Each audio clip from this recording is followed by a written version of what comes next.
The Apollo University, University of Leicester. 35 lakhs fees for 3-year BTech CSE UK. ఇప్పుడు master ఎంత charge చేస్తున్నారు? చెప్పను చెప్పను బ్రదర్. చార్జ్ అని ఏం లేదు. ఇప్పుడు మీకు ఎగ్జాంపుల్ చెప్తా.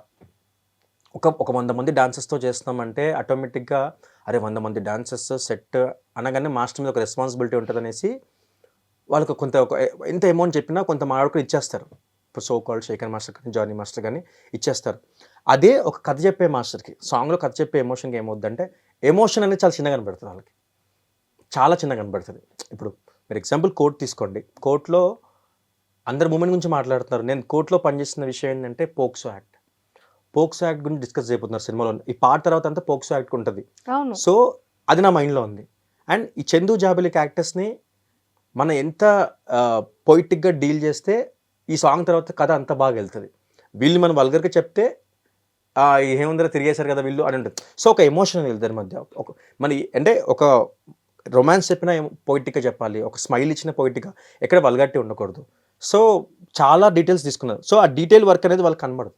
ఏముంది ఇద్దరు ఆర్టిస్టులే కదా, బీచ్లో 2 రోజులు షూట్ అయిపోయింది ఏముంది అనే దగ్గర వచ్చి అంటే సో కాల్ కొంతమందికి అర్థమైపోద్ది. ఇంత తీసుకో అయిపోద్ది, మనం రోజు చేస్తే ఇంత తీసుకో అయిపోద్ది వాళ్ళే డిసైడ్ చేస్తారు. మన పని అంటే కొంతమంది మాస్టర్స్కి నాలాంటి నేను కొంతమంది కాదు కానీ వాళ్ళని జడ్జ్ చేయట్లేదు. సో నా వరకు అయితే కొన్నిసార్లు నేను చేసే పని నేను అనుకున్నంత ఈజీ కాదు. నేను చేసే పని కానీ దానికి ఇచ్చే వాల్యూ నేను అనుకున్నంత రాదు. సో అదే వాళ్ళే జడ్జ్ చేస్తారు, ఇది తీసుకోండి మాస్టర్ అనేసి. కొన్నిసార్లు కొంతమంది చాలా తక్కువ మంది ఉంటారు నా గురించి తెలిసిన వాళ్ళు, లేకపోతే నేను చేసిన పనిని అబ్జర్వ్ చేసి మాస్టర్ ఎంత ఇవ్వమంటారు చెప్పండి, సరే ఇంత అనుకుంటున్నా, లేదు ఇంత పెద్ద డిఫరెన్స్ మనం అడిగిందని చాలా హ్యాపీ అనిపిస్తుంది. ఎప్పుడైనా సరే మనని ఏం తింటావు అడిగితే బాగుంటుంది. ఇది తిను అంటే ఎలా ఉంటుంది, మీకు పెట్టింది తిను అంటే నీకు ఆకలేస్తుంది నువ్వు తిను, అది వేరు. ఏం తింటారు మీరు, ఏం చెప్పమంటారు అంటే ఇప్పుడు అడుగుతున్నారు నన్ను ఏం తింటావు అని, ఏం తింటారు మాస్టర్ అని అంటున్నారు. ఒకప్పుడు రెస్పెక్ట్ మనీ, లేదంటే వండిని తినండి అన్నం వేరు, ఉన్నది తినండి అన్నం వేరు, మీకు ఏం కావాలి చెప్పండి తెస్తా అన్నం వేరు.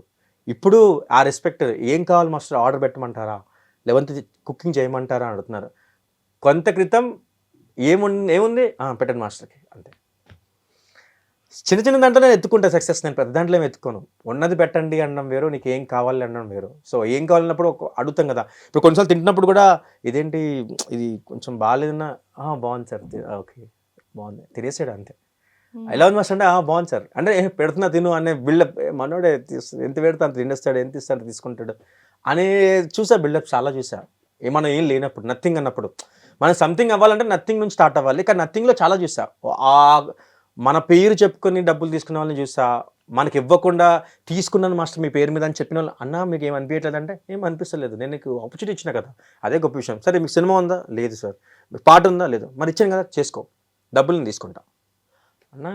ఓకే, కొంతమంది చెప్పకుండా తీసుకునేతో పోలిస్తే చెప్పి దానిలో హ్యాపీ అనిపించింది. ఒకరోజు ఇస్తారు కూడా అనుకున్నా, అది ఇప్పుడు స్టార్ట్ అయింది. సూపర్ అసలు. అండ్ ఈశ్వర్ గారు, మనీ ఉంటే రెస్పెక్ట్, మనీ లేకపోతే రెస్పెక్టే ఉండదు అనేది, అలాంటిది ఏదైనా ఫేస్ చేశారా ఆ టైం? ఆబ్వియస్గా అది ఇంకా ఇనిషియల్ స్టేజ్లో కొంచెం నాకు మనీ కనబడేది కాదు. అంటే మనీ వాల్యూ తెలియదు నాకు, ప్రూవ్ చేసుకోవాలి డాన్స్ ఇట్లా ఉండేది. ఇప్పుడు రాను అర్థమవుతుంది 2025లో మనీ వాల్యూ ఎక్కువ అయిపోయింది. ఇప్పుడు ఎట్లా ఎగ్జాంపుల్ చెప్తాను మీకు. నేను ఒక ఆఫీస్కి వెళ్ళాను. అప్పుడు నాకు స్కూటీ ఉండేది, రెడ్ స్కూటీ, గర్ల్స్ నట్టు. నా హైట్కి స్కూటీ చిన్నగా ఇట్లా స్కూటీ ఇలా చేతకు నట్టు ఇట్లా పోతూ ఉంటాను, హలో సార్ అని. అట్లా వెళ్ళిన తర్వాత నేను బండి పార్క్ చేస్తున్నా, పైకి వెళ్తున్నా. నేను పైకి వెళ్ళి కూర్చున్నా. ఒక సినిమా ఆఫీస్, అది చాలా కొత్త హీరో, కొత్త ప్రొడక్షన్స్ అంతా ఆఫీస్, కానీ చాలా హైఫై సాఫ్ట్వేర్ ఆఫీస్లో ఉంది. కొత్త వాళ్ళు కదా, నాకు కొత్త వాళ్ళకి అవకాశం ఇస్తున్నా అని చెప్పేసి ఒక మనిషి చెప్తే నేను అడ్రస్ వెళ్ళిన తర్వాత కింద కూర్చున్నాను. 2 hours అయింది, లంచ్ చేయలేదు, ఎవరు అడగట్లేదు నన్ను. 3 hours అయింది. తర్వాత నేను ఒకటి చూసుకొని, అన్నా ఆపర్చునిటీ కోసం వచ్చాను, కొరియోగ్రాఫర్ నేను అంటే, అవునా మన ఆర్టిస్ట్ అనుకున్నా నేను అన్నాడు. సరే ఓకే, నేను కొరియోగ్రాఫర్ అన్న పిలుస్తాను, ఒక్క నిమిషం అన్న పిలుస్తా అని చెప్పేసి అన్ని. వాడు ఒక 1 hour దాకా రాలేదు. తర్వాత 1 hour తర్వాత వచ్చి, అన్న మీరు ఈరోజు వెళ్ళిపోండి, నేను తర్వాత చెప్తాను మీకు, మళ్ళీ ఎప్పుడు రావాలో చెప్తానంటే నంబర్ ఇవ్వండి అంటే నంబర్ తీసుకున్నా. మళ్ళీ చెప్తాను. నేను కిందికి రాగానే నేను బండి తీస్తున్నప్పుడే ఫోన్ చేశాడు ఆ పైన కిందికి. ఫోన్ చేసి, అన్న నెక్స్ట్ టైం వచ్చినప్పుడు మంచి బట్టలు వేసుకుంటాను అన్న, అట్లీస్ట్ క్యాబ్లో రండి మీరు, ఇట్లా స్కూటీలు వేసుకొని కింద పార్క్ చేసి ఇష్టమైనట్టు వస్తే మా ప్రొడ్యూసర్ సార్ అలౌ చేయొద్దు అన్నాడు అని చెప్పాను. నేనైతే ఎక్స్ప్రెషన్ ఇచ్చా. నేను బండి ఇటు పెట్టి 7:30 చూస్తే పైన ఉన్నాడు, ఆడు పైన వికెట్ నుంచి చూస్తే మాట్లాడుతాను ఇట్లా. నేను చూసి అదేంటి బ్రో అన్న, అదే చెప్పిండన్న, ఎవరు వస్తున్నారు చూసుకోవా నువ్వు, ఆడు బట్టలు ఏంటి వాడేంటి ఎక్కడ చేశారు చూసుకోవా, మన ఎట్లా ఉంది, మన ఆఫీస్ ఎట్లా ఉంది, మన హీరో ఏంది, రేపు వాళ్ళకి ఏం చెప్పాలి, నేను ఎవరిస్తున్నావు టెక్నీషియన్ ఎవరిస్తుంటే ఏం చెప్పాలి, నేను ఎట్లొచ్చాడు ఆ స్కూటీ ఏంది అమ్మాయిలాగా, అసలు అది ఎట్లా రావాలో కూడా తెలియట్లేదు, ఆడు ఏం కంపోజ్ చేస్తాడు, ఏం పని చేస్తాడు అని క్వశ్చన్ అతను చెప్తున్నాడు నాకు ఇవన్నీ. నిజంగా అన్నాడా అన్న, నువ్వు అంటున్నాను అన్న, నేను నీలాగే పని చేసుకుంటాను ఇక్కడ, నాకు సంబంధం లేదు, నాకు నువ్వు కోరియోగ్రాఫర్ అని చెప్పగానే నాకు ఆల్రెడీ మా ప్రొడ్యూసర్ మైండ్ సెట్ తెలుసు, కానీ నేను మీకు అప్పుడే పంపిద్దాను, కానీ ఎక్కడో కొంచెం మంచిగా ఉంటుంది మనిషి లోపలికి వెళ్ళి చెప్పాను అన్న. ఆయనకి సీసీ కెమెరాలో చూశాడంట నన్ను, చూశాడు. బ్రాండ్ షూ కాదు, అప్పుడు నార్మల్ షూ ఉంటే ఎక్కువ అనే స్టేజ్లో ఇంకా నేను బ్రాండ్ షూ వేసుకున్నాను. ఇప్పుడు ఏదో రెడ్ టేప్ అని ఐడియాస్ అని వేసుకొని ఓవర్ యాక్షన్ చేస్తున్నా, కానీ అది కూడా కొంతమంది ఓవర్ యాక్షన్ చేసే మనుషుల కోసం ఓవర్ యాక్షన్ చేస్తున్నాను. ఇప్పుడు ఐఫోన్ కూడా ఆడి కోసమే తీసుకున్నా, వెళ్ళినప్పుడు ఐఫోన్ ఇట్లా పెడతాను కావాలని, ఇంకోరా ఐఫోన్ ఉంది దగ్గర అని చెప్పడానికి. సో ఆ రోజు వెళ్ళినప్పుడు అప్పుడు అర్థమైంది మనం ఫస్ట్ డబ్బులు సంపాదించాలి, అట్లీస్ట్ ఒక అప్రోచ్ కోసమన్నా, ఎవరిని కలవడానికి వెళ్ళినప్పుడైనా, ఆఫీస్కి వెళ్ళినప్పుడు సోకాల్డ్ ఒక మనిషి దగ్గర వెళ్తున్నప్పుడు ఓకే మనం డ్రెస్సింగ్ చూసిన తర్వాతనే నన్ను చూసిన తర్వాత నాలో టాలెంట్ చూస్తాను అర్థమైంది. సో ఫస్ట్ డ్రెస్సింగ్, తర్వాత నేను, ఆ తర్వాత నా టాలెంట్. ఓహో ఇది లేయర్స్ నేను నాకు, okay done, thank you sir, మళ్ళీ థ్యాంక్ యూ గాడ్ అనుకున్నాను, థ్యాంక్ యూ అన్నా అని చెప్పేసి వెళ్ళిపోయాను. ఆ తర్వాత మనీ కోసం కొన్ని ప్రీ వెడ్డింగ్స్ వేసాను, ప్రీ వెడ్డింగ్స్ అని కొన్ని వెబ్ సిరీస్కి వాటికి 10,000 7,000 ఆ డబ్బులు ఎగ్జాక్ట్ తీసుకెళ్ళిపోయి ఒక 2 జతల బట్టలు, జస్ట్ అవి వాళ్ళు ఏమంతా కోరుకుంటారో అలాగా blue jeans, blue denim shirt ఇట్లా వేసుకొని వైట్ షూ, ఓకే బాగుంటుంది. లేదంటే నాకు అర్థం కాకపోతే నా ఇష్టమైన హీరో నాని గారిది కానీ లేకపోతే పవన్ కళ్యాణ్ గారి చూసి ఆ డ్రెస్ ఇట్లుంటానేమో అనుకుంటా, సో అట్లా వేసేసుకొని అట్లాగే వెళ్ళిపోయేవాడిని. ఆ రోజు క్యాబ్లో వెళ్ళేవాడిని, లేదంటే నా బండి వేరే పక్క స్ట్రీట్లో పెట్టి అఫీషియల్గా నడుచుకుంటూ వెళ్ళేవాడిని. ఎలా వచ్చాడంటే క్యాబ్లో వచ్చాను, నడుచుకుంటూ వచ్చినా కూడా వాల్యూ ఉంది, కానీ ఆ క్రాఫ్ట్ నా క్రాఫ్ట్కి అంటే కొంతమంది, అందరు కాదు కొంతమంది. నేను మళ్ళీ పక్క గల్లీలో పెట్టి నన్ను ఎవరు చూడట్లేదు కదా అని చూసుకొని బండి పార్క్ చేసి అక్కడ వాచ్మెన్కి అన్న బండి ఇక్కడ ఉంటుందండి అంటే, ఎంతసేపులో వస్తావు అన్న, ఒక 2 అవర్స్లో వస్తావు అయితే ఉంటుంది, ఓకే అదే సరే. అక్కడ పెట్టిన తర్వాత మళ్ళీ కూర్చొని ఫ్రెష్గా మళ్ళీ షూ అంతా వేసుకొని, షూ బట్టింటే క్లీన్ చేసుకొని అది వెళ్ళి మళ్ళీ సీసీ కెమెరాస్ ఉంటే అన్నీ చూసుకొని, అప్పుడు వాళ్ళకి కావాల్సిన ఉన్నది నేను చెక్ చేసుకొని ఫస్ట్, తర్వాత నాలో టాలెంట్ చూపించడానికి వెళ్ళేవాడిని. అట్లా సక్సెస్ అయ్యాను నాకు. సో స్టాండప్ రాహుల్ టైంలో అలాగే వెళ్ళాను. స్టాండప్ రాహుల్ టైంలో ఆఫీస్ ఎక్కడో ముందుంటే నేను బండి ఇక్కడెక్కడో పెట్టి వెళ్ళేవాడిని. షూ గీ అంటే క్యారీ చేస్తుండే బండి మీద, అక్కడ షూ బండి పెట్టిన తర్వాత మళ్ళీ షూ అన్నీ వేసుకుంటా, అన్నీ వేసుకొని వెళ్ళేవాడిని. సో అట్లా వెళ్ళిన తర్వాత అక్కడ నాకు వాల్యూ తెలిసి వచ్చింది. ఇప్పుడు మాస్టర్ అనగానే ఒకరు ఎక్స్పెక్ట్ చేస్తారు, కార్లో వస్తాడా, ఐఫోన్ ఉంటుందా, ఐప్యాడ్ ఉంటుందా, బ్రాండ్ బట్టలు ఉంటాయి, మనీషికితో సంబంధం లేదు, బ్రాండ్ ఫస్ట్ కనబడుతుంది.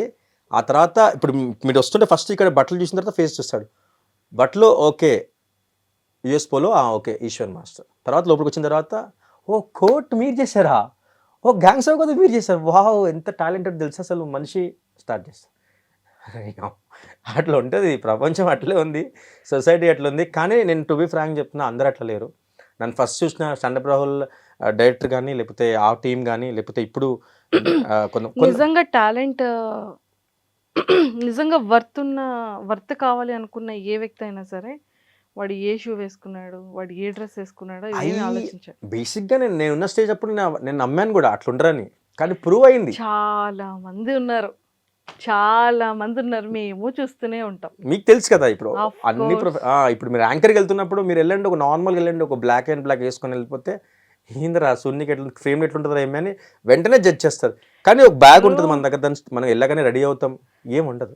ట్రెడిషనల్ లేదు, వెస్ట్రన్ ఉండాలి, వాళ్ళకి కావాలి. ఎక్స్పోజింగ్ ఒక గొప్ప విషయం చెప్పన్నా మీకు, నేను వాడు జడ్జ్ అనేది నేను తప్పనట్లేదు, ఎదుటి మనిషి నేను జడ్జ్ చేస్తాను కదా, నేను వాడు ఎందుకంటే నాకు రెస్పెక్ట్ ఇవ్వాల్సిన అవసరం లేదు అనిపిస్తుంది. ఎందుకు జడ్జ్ నేను జడ్జ్ చేయి తప్పనట్లేదు, కానీ ఆ జడ్జ్మెంట్లో కూడా నీ కంఫర్టే ఉంది. నువ్వు అనుకున్నట్టు జడ్జ్ చేస్తున్నావు, నువ్వు అనుకున్నట్టు లేదని జడ్జ్ చేస్తున్నావు, చూసినావు, అది నాకు నచ్చట్లేదు. జస్ట్ కలిసి మాట్లాడు. ట్రూ జడ్జ్మెంట్ అనేది సెల్ఫ్ సాటిస్ఫాక్షన్ కోసం, వాడి ఈగోని సాటిస్ఫాక్షన్ కోసం నువ్వు జడ్జ్ చేస్తున్నావు, అది నాకు నచ్చట్లేదు. నాకు ఈ రోజు కూడా నాకు నచ్చని విషయం కొంతమంది దగ్గర అదే, నీకు కావాల్సినట్టు లేదని, లేకపోతే నువ్వు అంటున్నట్టు లేదని చెప్పి నువ్వు నన్ను ఎట్లా జడ్జ్ చేస్తావు? అట్లీస్ట్ నువ్వు అన్నట్టు లేకపోతే నేను కొంచెం ఉన్నానేమో, నన్ను కలిసి మాట్లాడితే అర్థమవుతుంది కదా, నువ్వు అది ఎందుకు చేయవు నా దగ్గర? అదే క్వశ్చన్, నాకు అదే ప్రాబ్లం. చాలా ఇవన్నీ ఎవ్వరు చెప్పరు, ఇవన్నీ పర్సనల్గా మీరు తెలుసు, నాకు నేను తెలుసు.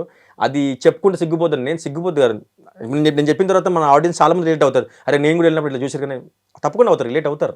Of course, true. Yes. ఇది చాలా మంది జనాల్లో ఎక్కువగా ఫేస్ చేస్తున్న ప్రాబ్లం ఇది. సూపర్.